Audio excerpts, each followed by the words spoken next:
మండు వేసవిలో 1460 కిలోమీటర్లు సాగిన పాదయాత్ర విజయం తెచ్చిపెడితే ప్రతి మనిషి కడుపు నిండా అన్నం తినాలనే అతని కోరిక అతని ప్రజల మనసులో దేవుణ్ణి చేసింది. కష్టమో నష్టమో అడుగు ముందుకు వేయటం అతనికి అలవాటు. అందుకే ఎన్నో ప్రాజెక్టులు, ఎన్నెన్నో ఉపాధులు ఆంధ్ర రాష్ట్రానికి తీసుకొచ్చిన గొప్ప వ్యక్తి కూడా అతనే శ్రీ స్వర్గీయ రాజశేఖర రెడ్డి గారు. ఒక్కసారి రాజశేఖర రెడ్డి గారి బాల్యం గురించి చెప్పుకుందాం. రాజశేఖర రెడ్డి గారి బాల్యం, జీవితం గురించి మనం చెప్పుకునే ముందు ఇప్పుడు ఒక ప్రమోషనల్ వీడియో వస్తుంది, చూడండి ప్లీజ్.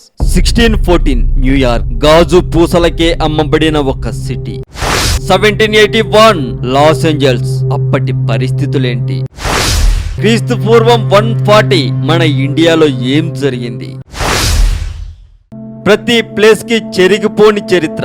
ఆ చరిత్రను మీకు కళ్ళకు కట్టినట్టు చూపించే దమ్ము ఒక ప్రపంచ రహస్యాలు ఛానల్కే ఉంది. ప్రపంచ రహస్యాలు ఛానల్ మీకోసం ఎదురు చూస్తూ ఉంటుంది. అలాగే ప్రపంచ రహస్యాలు ఛానల్ సంబంధించిన లింక్ కూడా వీడియో డిస్క్రిప్షన్ లో ఉంటుంది, క్లిక్ చేసి సబ్స్క్రైబ్ చేయండి. వైఎస్ రాజశేఖర రెడ్డి 1949 జూలై 8న కడప జిల్లా జమ్మలమడుగులోని సిఎస్ఐ కాంబెల్ మిషన్ ఆసుపత్రిలో జన్మించారు. ఆయన తల్లిదండ్రులు జయమ్మ, రాజారెడ్డి. ఆయన తండ్రి బళ్ళారిలో కాంట్రాక్టర్ గా పనిచేస్తుండడం వల్ల ఆయన పాఠశాల చదువంతా బళ్ళారిలోని సెయింట్ జాన్స్ పాఠశాలలో సాగింది. ఆ తరువాత విజయవాడ లయోలా కళాశాలలో చేరారు. 1972లో గుల్బర్గా విశ్వవిద్యాలయం నుంచి వైద్య విద్యలో పట్టా పుచ్చుకున్నారు. గుల్బర్గాలోని మహాదేవప్ప రాంపురే వైద్య కళాశాలలో వైద్య వృత్తిని అభ్యసిస్తుండగానే కళాశాల విద్యార్థి సంఘానికి అధ్యక్షుడిగా వ్యవహరించారు. శ్రీ వెంకటేశ్వర వైద్య కళాశాల తిరుపతి నుంచి హౌస్ సర్జన్ పట్టా పొందారు.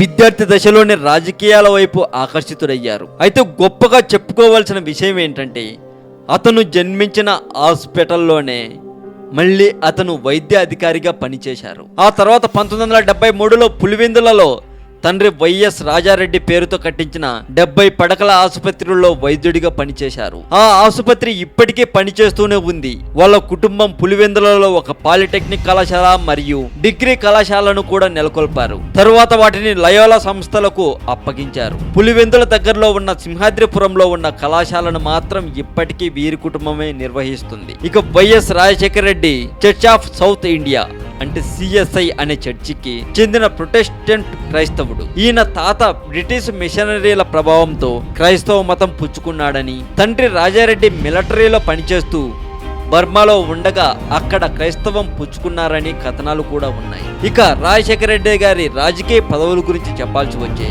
1975 యువజన కాంగ్రెస్ కార్యదర్శిగా నియామకం. 1980 తొలిసారిగా రాష్ట్ర మంత్రివర్గంలో గ్రామీణాభివృద్ధి శాఖ మంత్రిగా నియామకం. 1982 రాష్ట్ర మంత్రివర్గంలో ఎక్సైజ్ శాఖ మంత్రి పదవి లభించింది. 1982 రాష్ట్ర మంత్రివర్గంలో విద్యాశాఖ మంత్రిగా నియామకం. 1983 పిసిసి అధ్యక్షుడిగా నియమించబడ్డారు. 1985 వరకు. 1998 రెండోసారి పిసిసి అధ్యక్షుడిగా నియామకం. 2000 వరకు పనిచేశారు. 1999 శాసనసభ ప్రతిపక్ష నేతగా ఎన్నికయ్యారు. 2004 ఆంధ్రప్రదేశ్ ముఖ్యమంత్రి అయ్యారు. 2009 రెండో పర్యాయం ఆంధ్రప్రదేశ్ ముఖ్యమంత్రిగా అయ్యారు. ఇక ఆంధ్ర రాష్ట్రంలో అందరూ బాధపడే ఒకే ఒక్క విషయం, హెలికాప్టర్ ప్రమాదం. సెప్టెంబర్ 2, 2009న చిత్తూరు జిల్లా పర్యటనకు బయలుదేరగా ఉదయం 9:35 హెలికాప్టర్తో సంబంధాలు తెగిపోయాయి.